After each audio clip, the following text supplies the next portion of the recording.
Are we ready, everyone?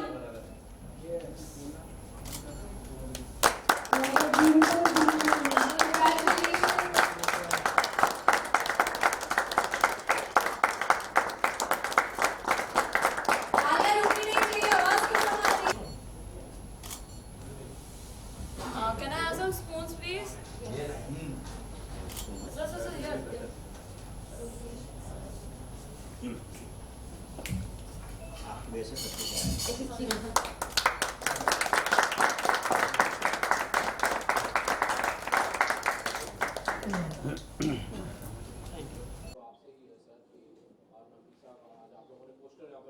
जी नफीसा की कहानी आपने बड़ी नजदीक से देखी, मैंने बहुत सारे आर्टिकल्स में पढ़ा और आपने इसे लिखा भी है।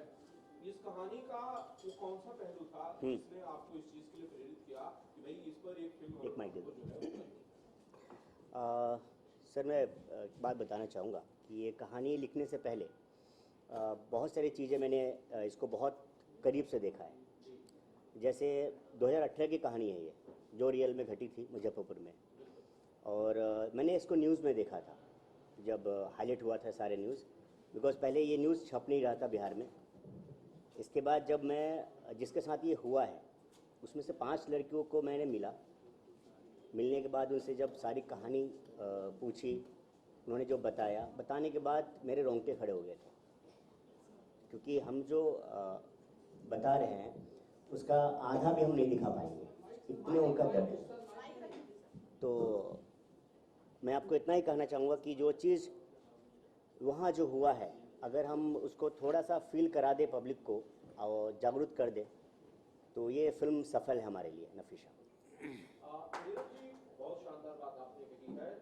मुजफ्फरपुर से आपका जो रिश्ता है वो काफी पुराना है जी, आपका ननिहाल है जी, जहाँ पर ये बड़ी सी दर्दनाक बड़ी तकलीफदेह जी, घटना है वो हुई। जी। आप अपने जरा रिसर्च पार्ट के बारे में मेरे को बताइए कि इस फिल्म को करने से पहले कितना समय दिया आपने रिसर्च के लिए? कई लोगों से आपने इंटरव्यू किए होंगे, कई लोगों से आपने मुलाकातें की होंगी। कहानी बहुत कुछ है जो मीडिया में है, कहानी बहुत कुछ है जो उन लोगों के पास है जिन्होंने इस तकलीफ को बर्दाश्त किया है, झेला है, सहा है। तो उसके बारे में थोड़ा सा डिटेल में बताइए। सर मैं एक चीज़ क्लियर कर देता हूँ कि जो मीडिया में है ना, वो मेरी फिल्म की कहानी नहीं है। पहला चीज़, जो गूगल पे आप देखते हैं जो भी चीज़ें हैं, वो कहानी मेरे फिल्म में नहीं है। मेरी फिल्म में वो कहानी है जो उन लड़कियों ने मुझे बताया था। अब जो गूगल पे हम पढ़ते हैं कि ऐसे हुआ वैसे हुआ, वो हमारे अंदर नहीं है। हमने वही दिखाया जो रियल है, जो उनके साथ घटित हुई है। हमने कुछ कमर्शियल करने के लिए अपने हिसाब से उसमें कुछ भी नहीं रखा है। हमने बस उनके दर्द को कोशिश किया है कि सबके सामने रखें। अपने आप से कुछ भी उसमें एंटर नहीं किया। दूसरी बात है कि इसको 18, 19, 20 3 साल कम से कम लगे हैं मुझे इसको लिखने में और उनके बारे में सब कुछ जानकारी जुटाने में। जी नीरज जी, कलाकारों के बारे में मुझे बताइए कि भाई ये जो फिल्म है आपके साथ, इसमें कलाकार कौन कौन से कोई मोटे चेहरे हैं या फिर आपने नए लोगों को मौका दिया है, इसके बारे में मुझे बताइए। सर इसमें कोई भी नया कलाकार नहीं है, सबके सब मज़े हुए कलाकार हैं। जैसे हमारे अक्षय वर्मा साहब हैं, निषाद राज राणा जी हैं, ये लोग तो लेजेंड हैं एक्टर में जो भी हैं। हमारे अभी यहाँ मौजूद भी हैं सबके सब। जो बच्चियाँ हैं जैसे उपासना है, इसने बहुत मतलब बेहतरीन जो क्योंकि पूरी मूवी देखा जाए तो इसके इर्द गिर्द घूमती है उपासना, मतलब जो लड़की है जिसके साथ वहाँ टॉर्चर होता है वो है।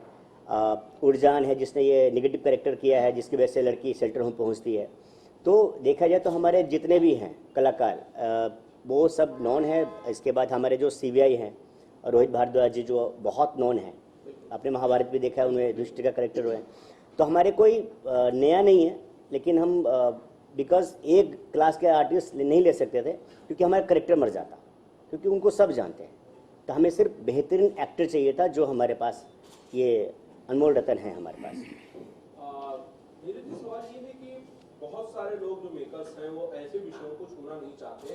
एक कहीं ना कहीं शायद फेयर फैक्टर भी होता होगा कि भाई ये जो लोग थे जो इसमें इन्वॉल्व लोग थे, हालांकि बहुत सारे अरेस्ट भी हो गए हैं, लेकिन एक डर का माहौल होता है कि भाई बड़ा खतरनाक काम होता है, ऐसे लोगों को तकलीफ दे दें आपको।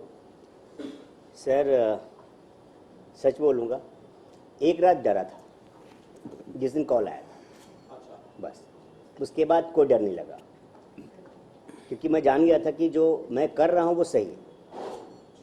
क्योंकि जिस आप जो बोले आप सब्जेक्ट, ये हकीकत है कि इस सब्जेक्ट पे किसी ने हाथ लगाने की हिम्मत नहीं की है, लेकिन मैं थैंक्स कहूँगा कि मेरे प्रोड्यूसर वैशाली देव जी को, बिकॉज ये सारी मेहनत देखा जाए तो उन्होंने ही की।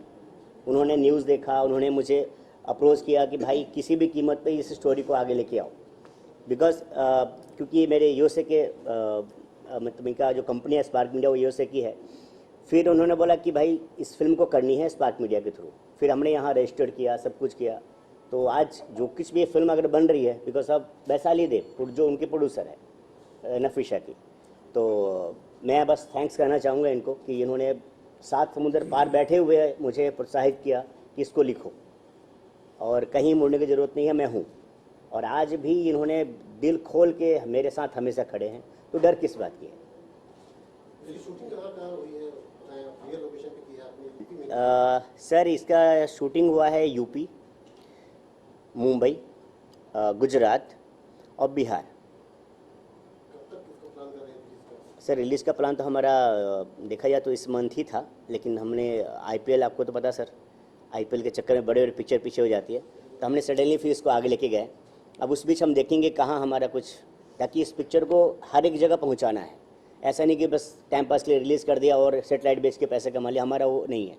क्योंकि स्पार्क मीडिया का सिंपल सा है कि फिल्म हम वही बनाएंगे जो समाज को कुछ फ़ायदा हो। तो काफ़ी गहरा इशू है इसमें, म्यूजिक का भी स्कोप है?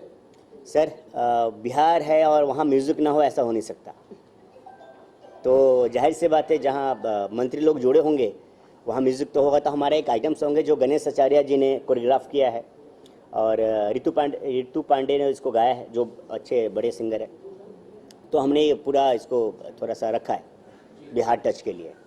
नीरज जी, आपकी निर्माता जो है जी वैशाली देवी जी से सवाल है। जी जी वैशाली मैडम, जरा आप अपने बारे में बताइए। आप 7 समुंदर पार रहती हैं, जैसा नीरज जी ने कहा, विदेश में रहती हैं और आप मुजफ्फरपुर की घटना पर फिल्म बनाती हैं।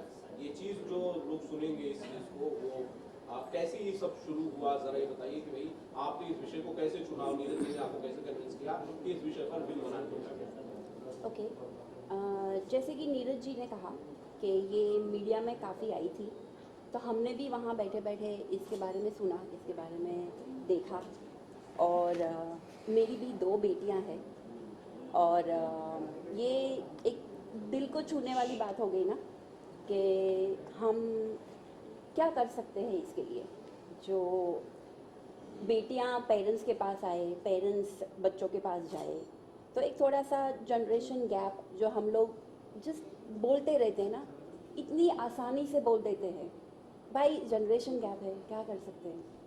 लेकिन यही मैं कहना चाहूँगी, यही मेरा मोटिवेशन था कि जनरेशन गैप तो है, लेकिन कोशिश तो करनी पड़ेगी ना कहीं से कोई कोशिश तो करनी पड़ेगी कि हम अपने बच्चों से बात करें ताकि ऐसी घटनाएं उनके साथ नहीं घटे।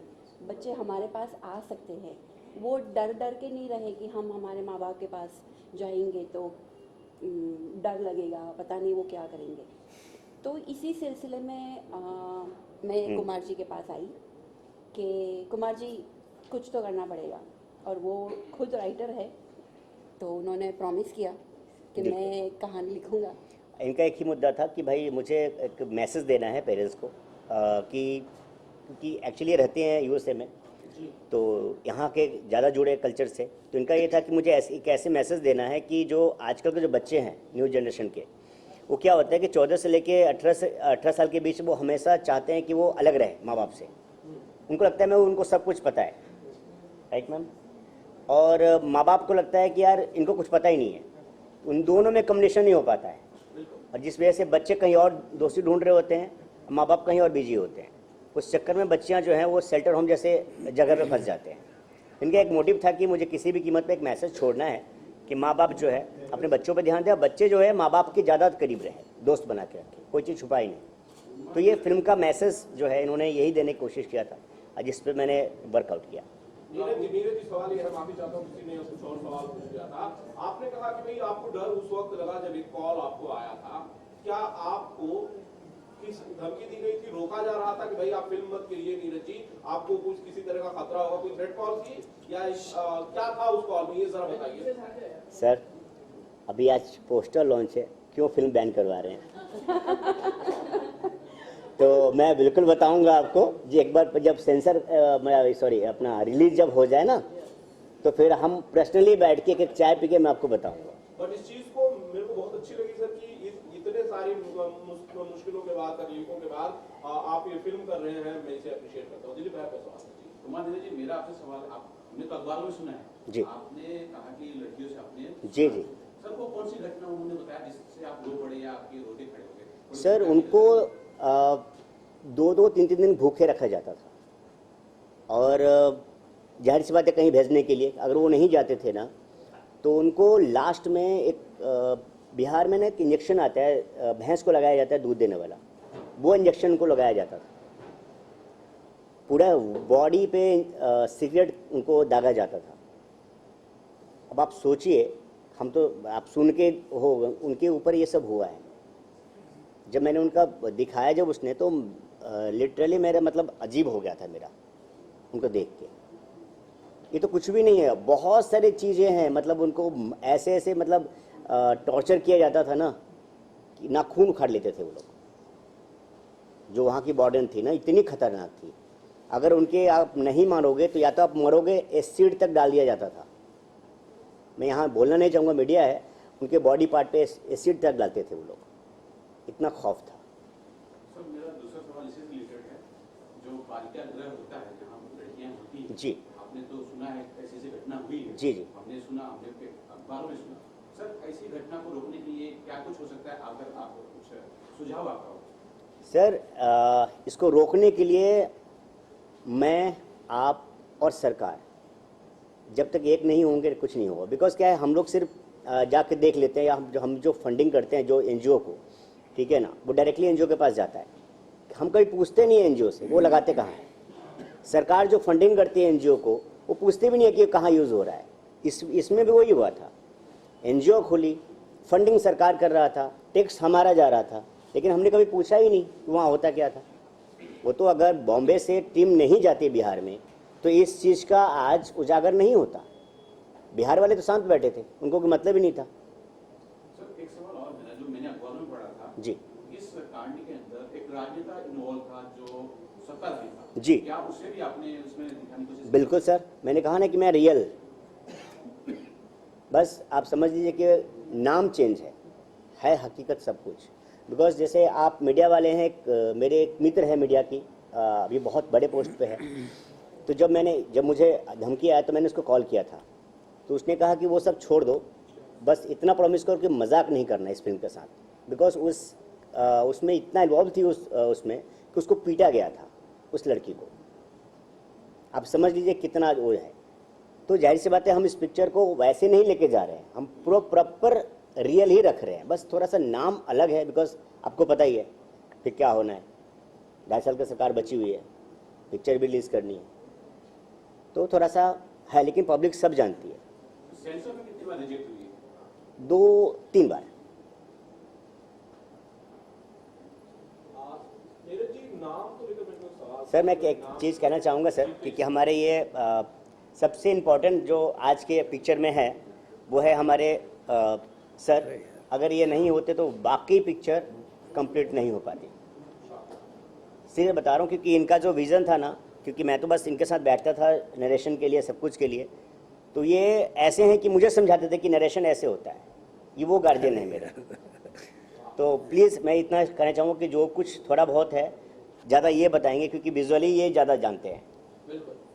नज़ीम खान साहब, आप तो कैमरे के पीछे थे, आपने सबसे नज़दीक से इन चीज़ों को देखा जब शूट कर रहे थे आप, तो किस्सा बताना चाहते हैं शूट से रिलेटेड, या जो बड़ा भावुक रहा हो आपके लिए, यादगार रहा हो इस फिल्म से, नफीसा से जुड़ा हुआ?